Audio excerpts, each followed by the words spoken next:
Hello everybody, welcome to smartest class. आज का जो टॉपिक है फ्रेंच रिवॉल्यूशन। फर्स्ट पेज पे आपको स्टॉर्मिंग ऑफ बेस्टिल पढ़ना है, जो कि 14 जुलाई 1789 को हुआ था।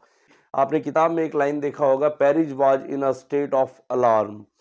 इसके बाद एक र्यूमर फैला हुआ होता है कि king had commanded his troops to fire upon the civilians. मतलब राजा ने अपने सैनिकों को सिविलियंस मतलब आम नागरिकों के ऊपर फायर करने का ऑर्डर दिया है। ये एक बहुत बड़ा र्यूमर होता है जिसकी वजह से ये स्टॉर्मिंग ऑफ बेस्टिल होता है। 7,000 मेन एंड वुमेन जो होते हैं वो मिल के फॉर्म करते हैं पीपल्स मिलिटिया, मतलब आम लोगों की एक मिलिट्री। ठीक है, बट इनके पास आर्म्स एंड अम्यूनिशन नहीं थे, गोला बारूद हथियार कुछ नहीं था, तो ये राजा के सैनिकों से कैसे लड़ पाते। तो इसीलिए ये फाइनली क्या करते हैं, ये गवर्नमेंट बिल्डिंग्स में स्ट्राइक करते हैं, गवर्नमेंट बिल्डिंग्स को तोड़ते हैं। क्यों तोड़ते हैं? क्योंकि ये लोगों को गवर्नमेंट बिल्डिंग से आर्म्स और एम्यूनिशन चाहिए थे, गोला बारूद चाहिए था। आपकी किताब में लिखा होगा several hundreds of main and women, मतलब कुछ सैकड़ों, कुछ hundreds of main and women जाके सीधे बेस्टिल पे अटैक करते हैं और फाइनली बेस्टिल के कमांडर को इस लड़ाई में मार दिया जाता है। आपने बुक में पढ़ा होगा, the commander of the Bastille was killed in a clash. यहां पर 7 प्रिजनर्स होते हैं, केवल 7 प्रिजनर्स होते हैं, उनको छुड़ा लिया जाता है। आपने किताब में देखा होगा कि it's stone fragments were sold in the market because they were the souvenir of its destruction. लोगों ने इन स्टोन के टूटे हुए स्टोन्स को इसलिए खरीदा क्योंकि लोगों को लगता था कि ये एक निशानी है ये निशानी है डिस्पोटिज्म की। डिस्पोटिज्म मतलब निरंकुश शासन, और बेस्टिल को लोगों ने तोड़ दिया सिर्फ इसलिए because it stood for the despotic power of the king. मतलब राजा का जो निरंकुश शासन था उसका ये प्रतीक था बेचारा बेस्टिल, और बेस्टिल को तोड़ दिया जाता है। डेट याद रखना है 14 जुलाई 1789। This is page number 2 of French Revolution और टॉपिक है आपका first French society during the late 18th century. मतलब फ्रांस में लेट 18th सेंचुरी में क्या हो रहा था। यहाँ पे आप देखोगे लिखा हुआ है कि Louis 16 became king at the age of 20 years. जो लुई 16 है वो राजा फ्रांस का बनता है 20 साल की उम्र में। ऑस्ट्रिया की प्रिंसेस है मैरी एंटोनी, जिससे उसकी शादी होती है और उस समय उसका खजाना बिल्कुल ही खाली होता है। लुई 16 चाहता था कि अमेरिका को पैसे दे दो जिससे अमेरिका ब्रिटेन से आजाद हो जाए और ब्रिटेन के हाथों में से एक इंपॉर्टेंट कॉलोनी निकल जाए। 1 बिलियन लिब्रे देता है। लिब्रे LIVRE जो उस समय की करेंसी होती है, और जब वो 1 बिलियन लिब्रे हेल्प करता है तो उसका जो कर्ज, जो डेप्ट होता है, वो फाइनली बढ़ के 2 बिलियन लिब्रे हो जाता है। इसके बाद 10% इंटरेस्ट रेट सारे उससे चार्ज करने लगते हैं। कौन? जो richer member of third state के लोग थे, उनसे लोन ले लेके उसने पैसा दिया था, वो सारे मिलके उससे 10% इंटरेस्ट रेट चार्ज करना स्टार्ट कर देते हैं। तो ये लुई 16 20 ईयर्स ओल्ड था जब वो राजा बनता है। 1774 में ऑस्ट्रियन प्रिंसेस मैरी एंटोनी से उसकी शादी होती है। 2 बिलियन लिब्रे का कर्ज हो चुका होता है बेचारे पर, और 10% इंटरेस्ट सभी लोग उससे चार्ज करना स्टार्ट कर देते हैं। अब लुई 16 को और भी court, offices, government institution, colleges, universities, सारी चीजें चलाने का खर्च भी लुई 16 के ऊपर था। अब उसके पास कोई और ऑप्शन नहीं था, सिर्फ एक, कि वो टैक्स बढ़ा दे। जो टैक्स वो लिया करता था वो टैक्स बढ़ा दे। और यहाँ पे टैक्स कौन पे करता था? केवल थर्ड स्टेट के लोग टैक्स पे किया करते थे। 60% लैंड जो था वो नोबल्स या richer member of third state के पास था। यहाँ पर जो पॉपुलेशन थी उसका 90% पॉपुलेशन सिर्फ पीजेंट थे। पीजेंट कौन होता है? जो दूसरे के खेत पे खेती करता है, बटाईदार जिसको कहा जाता है। A person who cultivate someone others land, that is peasant. And farmer वो होता है who owns his own land, जो खुद के खेत जिसके पास होते हैं। उस समय सिचुएशन क्या थी, फ्रेंच सोसाइटी कैसी थी? फर्स्ट स्टेट में होते थे क्लर्जी, CLERGY, क्लर्जी, और सेकंड स्टेट में होते थे नोबिलिटी। ठीक है, तो नोबिलिटी जो होती थी वो क्या होती थी? रिलेटिव्स ऑफ किंग, राजा के relative nobility.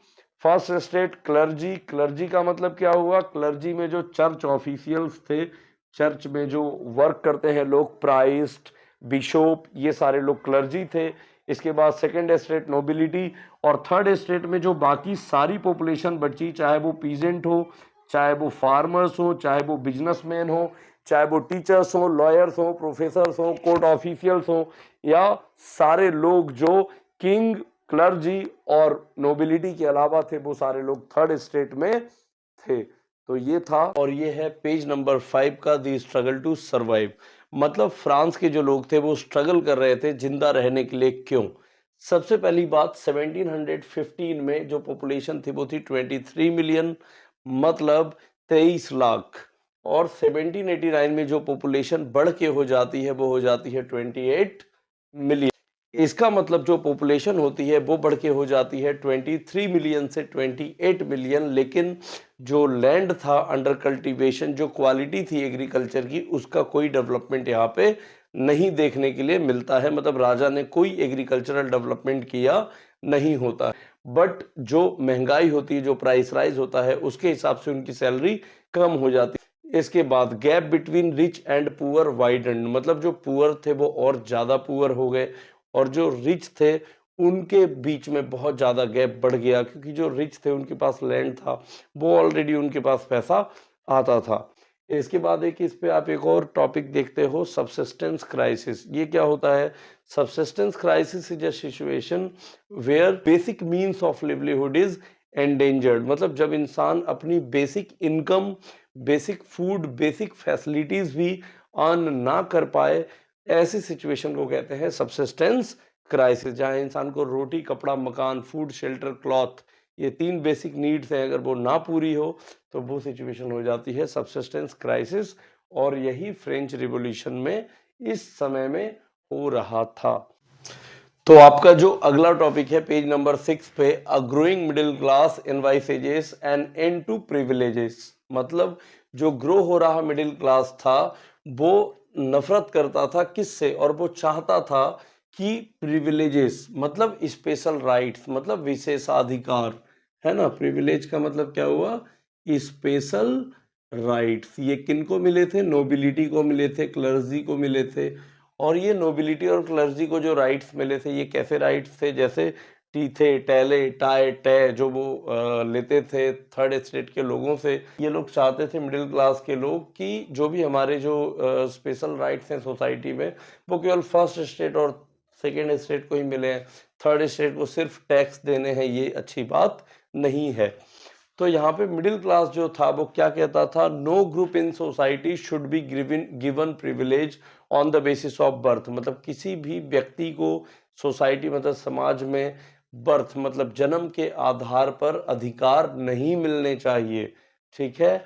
Rather a person social position must be based on his merit, मतलब किसी व्यक्ति का जो सोशल स्टेटस हो वो किस पे बेस्ड होना चाहिए? उसके मेरिट पर, उसकी क्वालिफिकेशन, उसके नॉलेज, उसकी कैपेबिलिटी पर बेस्ड होना चाहिए।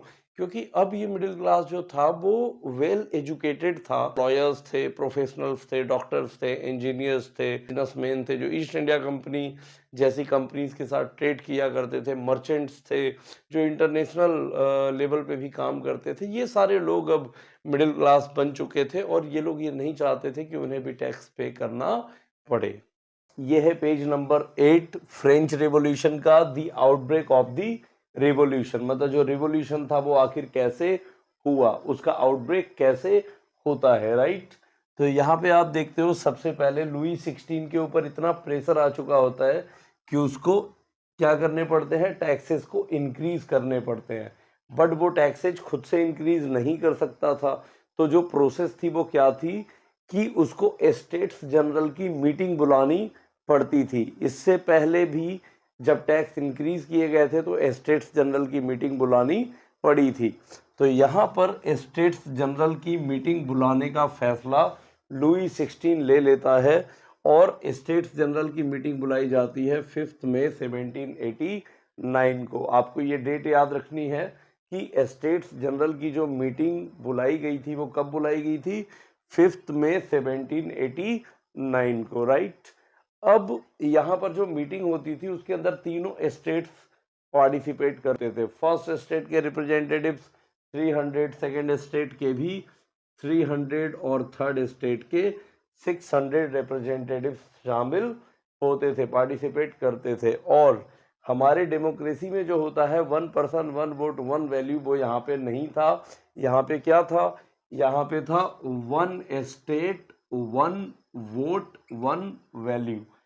कितने वोट्स की जरूरत पड़ती थी टैक्सेस को इंक्रीज करने में? तो टैक्सेस को इंक्रीज करने में 2 वोट्स की जरूरत पड़ती थी, जहाँ पे फर्स्ट स्टेट वाले तो टैक्स पे करते नहीं थे, सेकेंड स्टेट वाले भी टैक्स पे करते नहीं थे, केवल थर्ड स्टेट को ही टैक्स पे करना पड़ता था। जो इस बार थर्ड स्टेट के रिप्रेजेंटेटिव थे वो कोई पीजेंट वगैरह नहीं थे, वो बहुत ही हाई क्लास सोसाइटी के रिच और एजुकेटेड लोग थे।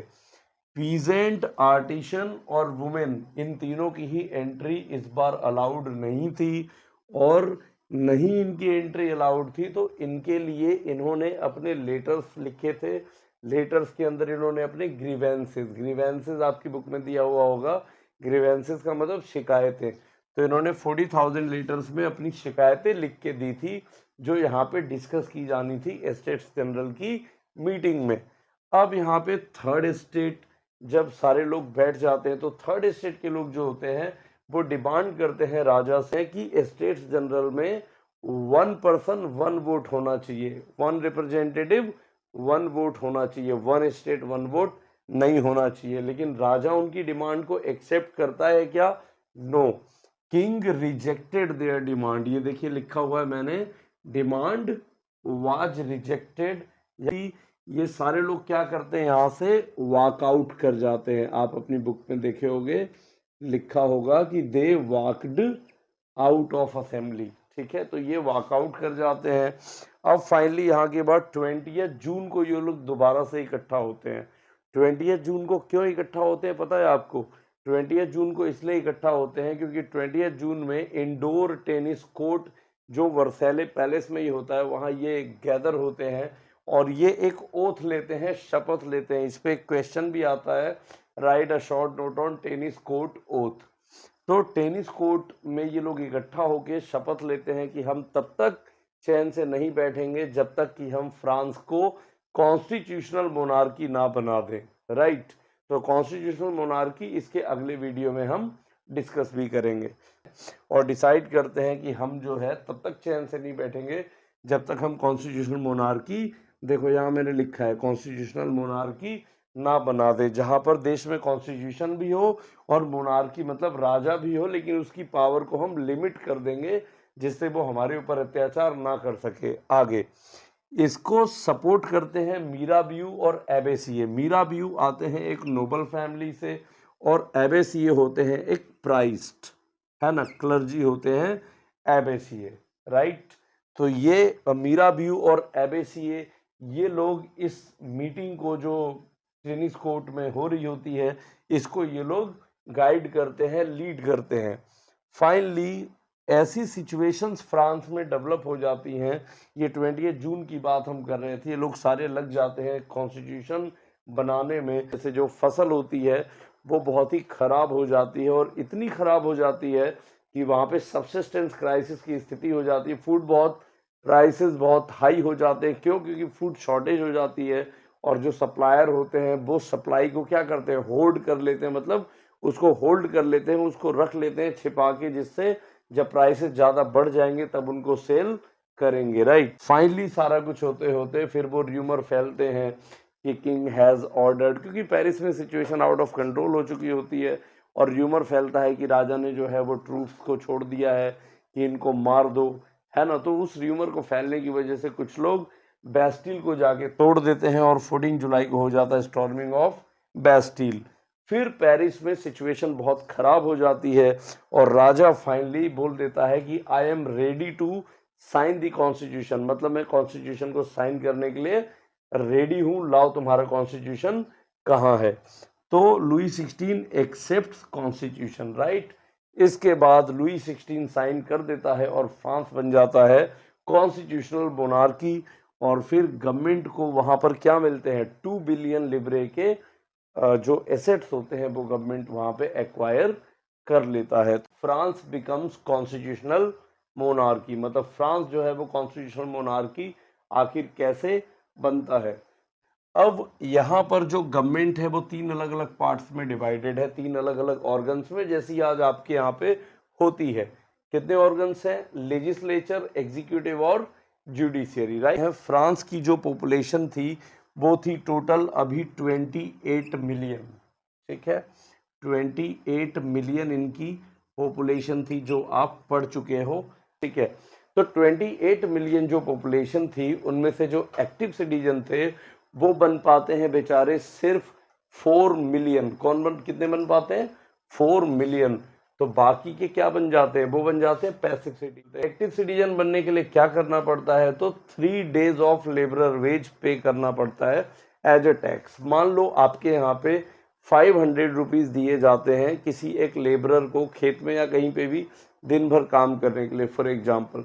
तो उस समय के हिसाब से आज को अगर कैलकुलेट करें तो आपको 500 मल्टीप्लाई बाई 3, मतलब आपको 1500 रुपीज़ केवल क्या करने के लिए देने पड़ेंगे? एक्टिव सिटीजन बनने के लिए, राइट। तो 3 डेज ऑफ लेबरर वेज देने के बाद total 4 million people active citizen बन पाते हैं।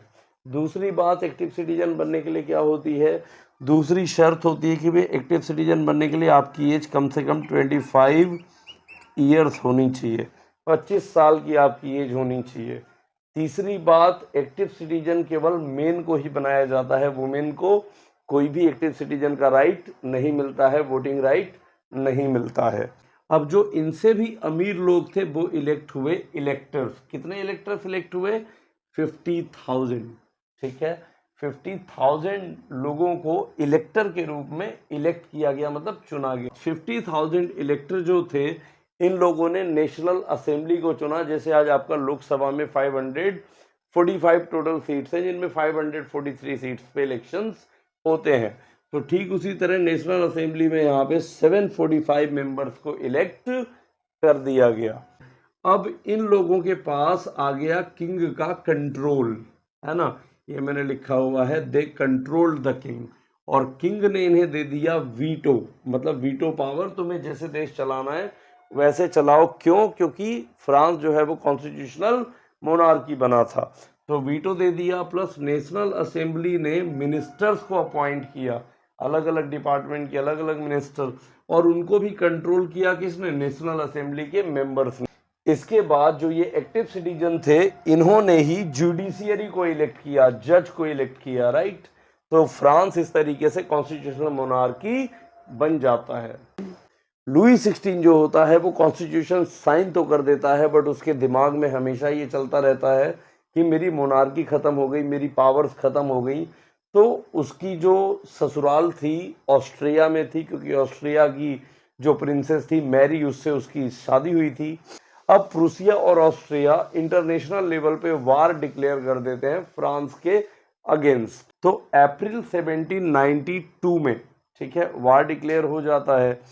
बट जो वॉलेंटियर्स होते हैं अब वो इस वार को देखते हैं। वॉलेंटियर्स जो होते हैं यहाँ के, उनको क्या लगता है, इतनी दिनों से, इतने मुश्किल से इन्हें इंडिपेंडेंस मिली थी, फ्रीडम मिली थी, लिबर्टी मिली थी, है ना। तो अब ये इस लिबर्टी, इस फ्रीडम को इतनी आसानी से तो जाने देंगे नहीं। तो ये सारे लोग मिलके आर्मी में, क्या, जो सिंपल लोग भी जो है वो लड़ने के लिए तैयार हो जाते हैं। क्यों? क्योंकि उन्हें मोनार्की में वापस नहीं जाना था। किससे लड़ने के लिए तैयार हो जाते हैं? प्रूसिया और ऑस्ट्रिया से। यहाँ पर छोटे छोटे क्वेश्चन आपको मिलेंगे। कैसे? सबसे पहले मर्सैले, मर्सैले जो था वो यहाँ पे नेशनल एंथम बन जाता है, राइट। और मर्सैले को लिखा था रॉजेट साहब ने। तो ये भी पूछेगा कि भी मर्सैले लिखा किसने था? तो रॉजेट ने लिखा था। अब मर्सैले जो है, इसका नाम मर्सैले कैसे पड़ गया? तो मर्सैले के लोग पहली बार इसको गाते गाते आए तो इसका नाम मर्सैले हो गया। तो मर्सैले यहाँ पर क्या बन जाता है? National anthem of France, right. अब नेशनल एंथम ऑफ फ्रांस बन जाता है तो सारे जो वॉलेंटियर होते हैं वो इसी को गाते हुए एक, मतलब बहुत ज़्यादा होमेज पे करते हैं, देश के प्रति देशभक्ति जाग जाती है, नेशनलिज्म डेवलप हो जाता है सबके अंदर। अब फाइनली क्या होता है? मेन एट वार, मेन जो होते हैं वो बेचारे कहाँ चले जाते हैं? वार के लिए चले जाते हैं, वुमेन एट वर्क, ठीक है। मेन वार के लिए, लड़ाई के लिए चले गए और वुमेन बेचारी घर में काम करती है ना, और जो खेतों में काम करती है सारा काम वुमेन संभाल लेती है। इसके बाद यहाँ पे जो लोग थे अभी, वो एक बहुत फेमस एक क्लब था जिसका नाम था जैकोबिन क्लब, है ना, जो कि एक फेमस बिल्डिंग थी सेंट जैकब के नाम से, उस पे ये नाम रखा गया था, है ना, जैकोब से जैकोबिन, राइट।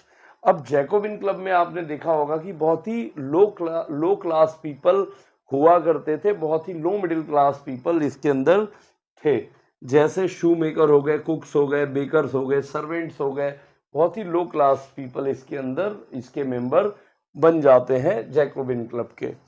अब इन सभी का एक लीडर होता है मैक्सिमिलियन रॉब्सपियर, जो आने वाले टाइम में रेन ऑफ टेरर लेके आएगा फ्रांस में 1793 से 1794 तक। इसके बाद आप देखते हो कि यहाँ पर एक आपने बुक में देखा होगा पिक्चर सैंस कुलॉट्स कपल की। तो सैंस कुलॉट्स कपल की खास बात क्या थी पता है? सैंस कुलॉट्स की कपल की खास बात होती है कि ये रेड कैप पहनता था केवल मैन, वुमेन नहीं, राइट। केवल मैन जो था रेड कैप पहनता था, और मैन जो होता था वो रेड स्ट्राइप्ड ट्राउजर पहनता था, राइट, और नी ब्रिचेस नहीं पहनता था। नी ब्रिचेस कौन पहनते थे? नोबल्स। और जो वुमेन होती थी वो स्कर्ट पहनती थी जिसके अंदर स्ट्राइप्स होती थी, राइट। फिर फाइनली अब आता है टाइम 1792 में कन्वेंशन। कन्वेंशन क्या होता है? अब लोग ये भी कहते हैं कि भाई ये जो नेशनल असेंबली है ना, ये ठीक नहीं है। क्यों? क्योंकि एक तो इसमें अगर आपको वोटिंग राइट्स चाहिए, एक्टिव सिटीजन बनना है, तो आपको 3 days ऑफ लिबरल वेज देना पड़ेगा, जो कि गलत है। ये केवल प्रॉपर्टी क्लास लोगों के लिए ही था। तो अब यहाँ पे ये पॉलिटिकल सिस्टम भी फ्रांस का चेंज होता है 1792 में, और जो न्यूली इलेक्टेड बॉडी होती है उसको हम कहते हैं कन्वेंशन। ये आप लोग याद रखोगे 1792 में बना था। कन्वेंशन में क्या क्या चेंजेस होते हैं? तो होते हैं 21 ईयर्स के लोगों को वोटिंग राइट्स मिल जाते हैं। राजा को वुमेन जो होती है वो वर्सैले पैलेस से निकाल के उसको बोलती है कि तुम यहाँ पे बड़े ऐशो आराम के साथ रहते हो, लेकिन तुम्हें नहीं पता कि पेरिस के अंदर कितनी मुश्किलों में हम जीवन जीते हैं। और उसको लेके कहाँ लेके आ जाती है? उसके पुराने ट्यूलरीज के पैलेस में, जहां उसके बाप दादा रहा करते थे, राइट। इसके बाद राजा के ऊपर ट्रीजन मतलब देशद्रोह, राजद्रोह का केस चलाया जाता है, और राजा को 21 जनवरी 1793 को एग्जीक्यूट मतलब फांसी पे चढ़ा दिया जाता है, वो भी publicly. Place de la Concorde आपने बुक में देखा होगा, उस जगह पे उसको ले जाके फांसी चढ़ा दिया जाता है। क्यों? Why was he executed? Book में यूज किया हुआ है एग्जीक्यूटेड, मतलब उसको फांसी पे लटका दिया जाता है। क्यों? क्योंकि उसने क्या बोला था? उसने बोला था प्रूसिया और ऑस्ट्रिया मेरे देश पे अटैक करो। मतलब आप किसी दूसरे देश को बोल रहे हो मेरे देश पे अटैक करो, तो ये राजद्रोह है, ट्रिजन है, इसीलिए इसको फांसी पे लटका दिया जाता है। और फिर फाइनली जो राजा होता है, राजा के मरने के बाद जो उसकी रानी होती है मैरी एंटोनिएट, उसके साथ भी यही सेम काम किया जाता है, and she was also executed after Louis 16। आज हम पढ़ने जा रहे हैं फ्रेंच रिवॉल्यूशन का रेन ऑफ टेरर।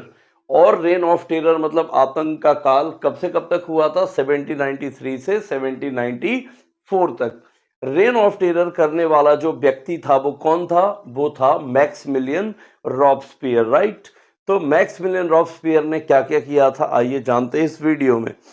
सबसे पहली बात, उसके जो एनेमीज थे, कौन थे एनेमीज? चाहे वो एक्स क्लर्जी हो, नोबिलिटी हो, या किसी दूसरे पॉलिटिकल ग्रुप के लोग हों, या फिर उसी के जैकोबिन क्लब के मेंबर हों, वो सारे उसकी नज़र में एनेमीज थे, दुश्मन थे। तो जो भी उसको लगता था कि ये हमारे democracy, new found freedom, liberty के खिलाफ है, उन्हें वो पहले अरेस्ट करता था।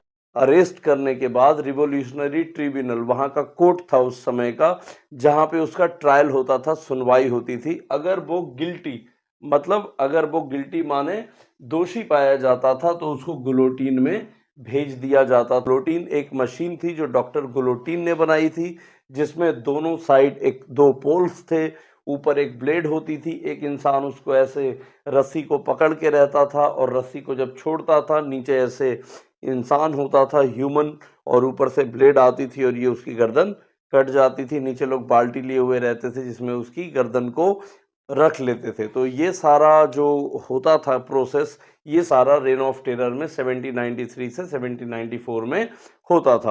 अब बात करते हैं कि रेन ऑफ टेरर के समय में कौन कौन से चेंजेस हुए, क्या क्या बदलाव हुए। आपने पढ़ा होगा बुक में, meat and bread were ration. Second point, prices controlled, मतलब प्राइसेस को इसने कंट्रोल कर दिया था। और तीसरी बात आती है व्हाइट फ्लोर, मतलब white floor was completely forbidden, मतलब इसके हिसाब से कोई भी व्हाइट फ्लोर नहीं खा सकता। इसके बाद मॉन्जियर और मैडम नहीं रहेंगे, सभी का टाइटल सेम रहेगा, सिटियोन और सिटियोने रहेंगे।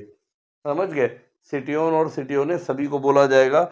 इसके बाद इसने जो एक अजीब काम किया था, क्लर्जी से इसको इतनी नफरत थी कि इसने वहाँ के चर्चेस को बंद कर दिया, चर्च सारे बंद कर दिए। बोला कि ये चर्च से उल्टी सीधी ये काम करते रहते हैं, अपने आप को सुपीरियर दिखाते हैं, इसको बंद करो। और चर्चेस को बना दिया बैरिक, जेल या फिर ऑफिसेज। तो ये सारा सिस्टम था रॉबस्पियर का, जिसके कारणों से हम इसको रेन ऑफ टेरर कहते हैं। वो था कि इसने बहुत सारे लोगों को गुलोटीन करवा दिया था, बहुत लोगों को मारा था।